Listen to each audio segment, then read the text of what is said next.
Zigarro meharrak birbilkatzen zituzten trantulantak, martxandizari ohartu bitartean zaintzuki eta frankotan erabat naskaturik. Une horretan, taularen ahal bezain txukunki moldatzeko erantzen genezake, Europako laborantza politika komuna madarikatzen zutela. Jendearen gustuak aldatzen zijoa zen. Azurikia jatekotan amodioa ainalait eskatzen genuen. Neguan, elurrak balakatu eskualdotako baskak nasailegeak ziren, gero, enzilage edo belar idor bihurtzerakoan. Egiaz, beti zerbait bazen joaten ezena, lana ahalek hobekien eramanagatik. Etxitzekoa bazen azkenean.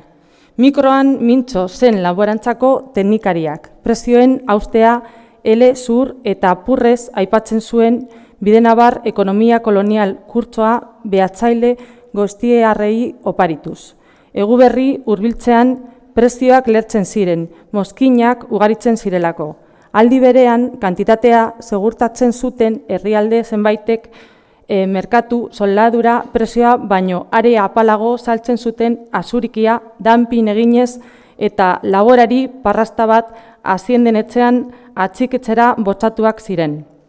Prefosta, azuria arditegian ezen baraurik egoten jaten zuen egunean hiruretan bederen ematen zuena baino anitzez gehiago. Hemendik aitzina azuri haragi zurpaiaren produzitzen hastea gomendatzen zien gizonak artzainei, merkatuaren eskaerara makurtzea, bospasei asteren buruan kabala marrakarien saltzea hotz.